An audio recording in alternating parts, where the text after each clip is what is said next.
Christine, petit bijou d'épouvante sur l'adolescence, saupoudré d'humour noir et de visions d'horreur. Normal, c'est un film de John Carpenter, sorti en 1983 et adapté du roman éponyme de Stephen King.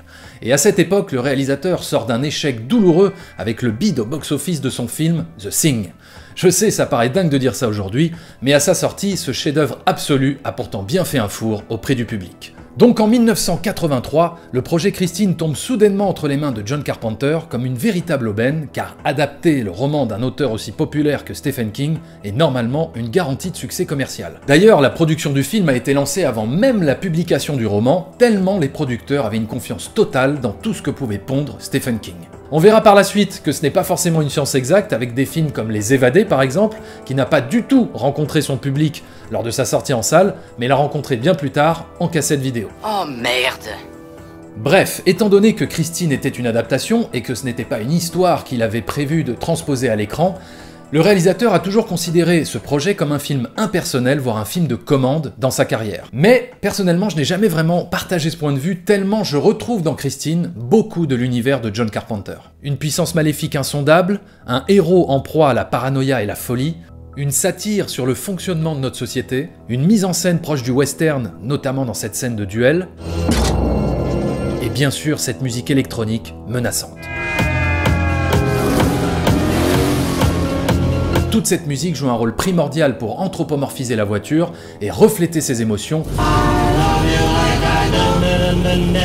Cette musique construit toute la personnalité de la voiture. Qu'elle soit intradiégétique, c'est-à-dire entendue par les personnages du film depuis la radio de la voiture,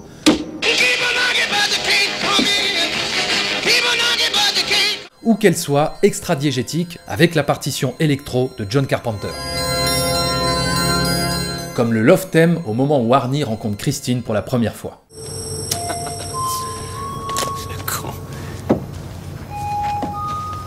On ressent quand elle est triste, quand elle est exaltée ou quand elle est en colère. Une méthode qui sera réutilisée 35 ans plus tard avec le film Bumblebee. On arrive à croire que cette carcasse métallique est vivante aussi grâce à la mise en scène qui utilise des plans de vue subjectifs de la voiture pour nous donner l'impression que c'est bien un être vivant qui poursuit quelqu'un. Mais malgré tous ces éléments, Christine n'est pas un film qui revient souvent quand on évoque la carrière du réalisateur. Pourtant, John Carpenter et son scénariste Bill Phillips ont fait un excellent travail d'adaptation pour transcender le roman de Stephen King. Un changement majeur en est l'illustration parfaite, c'est le fait d'avoir supprimé l'idée que dans le livre, la voiture était hantée par son ancien propriétaire. Un fantôme qui, depuis la banquette arrière de la voiture, influençait en mal le comportement d'Arnie. Alors que dans le film, pas de fantôme, la voiture est par essence démoniaque. Et ça sans aucune explication ou justification. En gros, la représentation d'un mal insondable et inarrêtable qu'on a l'habitude de retrouver dans certains films de John Carpenter, notamment Halloween, The Fog et The Thing. Voilà pourquoi je ne considère pas du tout Christine comme un film impersonnel, voire même anecdotique dans la carrière du réalisateur. Non. Au contraire, c'est un film très riche avec plein de thématiques. Et je vais essayer de vous le prouver dans cette vidéo en vous montrant que cette voiture apporte au film 4 niveaux de lecture, 4 métaphores. Eh ben essaye, petit chauve! Essaye et je te défonce ta boule de billard! On enclenche la première avec la plus évidente, Christine, métaphore d'une femme démoniaque. Perverse narcissique, manipulatrice, elle séduit le protagoniste, l'enferme dans une relation toxique qui l'exclut de tous ses proches pour mieux l'isoler et le contrôler. Au début du film, le réalisateur nous fait découvrir Christine avec des plans serrés sur l'étincelante carrosserie rouge, comme on filmerait le vernis rouge des ongles d'une femme ou sa superbe plastique pour magnifier son pouvoir d'attraction. Attention, cette femme ne se laisse pas toucher par n'importe qui. 2 hommes vont d'ailleurs être attirés par son allure flamboyante et seront sévèrement punis pour avoir osé poser la main sur elle. En très peu de temps et sans aucun dialogue, John Carpenter réussit à caractériser un bout de ferraille en véritable femme fatale. 20 ans plus tard, un autre homme va croiser le chemin de Christine pour succomber à ses charmes. Pourtant, avec sa carrosserie cabossée et toute rouillée, elle nous apparaît repoussante. Sauf pour Arnie qui tombe instantanément raide dingue de cette voiture. John Carpenter met en scène cette séquence comme un véritable coup de foudre. La détermination dans le regard du personnage, son attirance irrationnelle, l'exaltation au premier contact, bref, comme un homme ensorcelé par le pouvoir d'attraction d'une femme. Malgré les avertissements de son entourage à s'engager dans l'achat de cette voiture, comme on mettrait en garde un ami qui s'engagerait dans une relation toxique avec une femme qui va lui attirer des ennuis, Arnie n'en fait qu'à sa tête. persuadé qu'il pourra réparer cette voiture comme on est persuadé de pouvoir changer le caractère d'une femme problématique. Alors maintenant, il y a une chose que je veux et celle-là, je l'aurai. C'est véritablement la fragilité affective, voire la frustration sexuelle, qui va faire tomber ce personnage d'adolescent dans les griffes d'une femme manipulatrice. Je crois que tu es sexuellement frustré. Cette relation amoureuse entre une entité faite de métal et l'autre de chair est un concept que David Cronenberg n'aurait sûrement pas renié. Tout est fait dans la mise en scène pour donner un visage humain à cette voiture. Même le protagoniste lui parle comme s'il s'adressait à sa petite amie. Je t'en prie, bébé, démarre. Rien n'est changé. Tout est comme avant.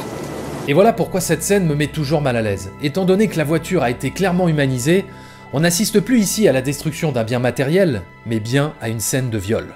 Et il y a aussi cette scène de striptease inversée où la voiture allume littéralement son propriétaire. Montre-moi. Non pas en se déshabillant, mais en se revêtant de toutes ses pièces détruites face au regard lubrique d'Arnie. Le tout appuyé par une musique aux accents très érotiques.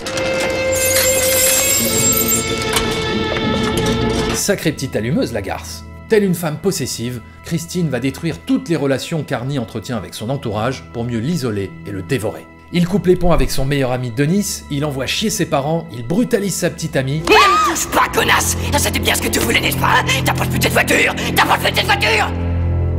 Peu à peu, la noirceur du caractère de Christine déteint sur Arnie et le transforme en un être revanchard, parano et plein de haine. Et comme à la fin d'une histoire d'amour toxique, les deux amants fusionnent pour ne plus faire qu'un, s'autodétruisent et meurent ensemble. On passe la deuxième, Christine, métaphore de l'adolescence. Avec ce film, John Carpenter profite du genre fantastique pour accentuer une thématique bien réelle, les affres de l'adolescence et le passage à l'âge adulte. Un âge où on lutte pour se libérer du joug parental. Et quoi de mieux qu'une voiture pour symboliser ce désir d'indépendance. Tu crois que tu peux aller et venir comme ça à ta guise et... Le film nous montre un adolescent étouffé de tous les côtés. À la maison par des parents qui refusent de le voir grandir et veulent tout contrôler, et à l'école où il est le souffre-douleur d'une bande de voyous. C'est grâce au pouvoir surnaturel de Christine qu'Arnie va enfin trouver la force de se métamorphoser en un garçon charismatique et plein d'assurance. Lui qui au départ était plutôt timide, obéissant et une victime scolaire, va de plus en plus prendre confiance en lui et transcender sa peur pour contester l'autorité, qu'elle soit parentale ou policière. Il change d'apparence physique en arborant un style plus rebelle. Il porte un blouson qui n'est pas sans rappeler celui d'un autre rebelle, James Dean. Et pour couronner le tout, il sort avec la plus belle fille de tout le lycée.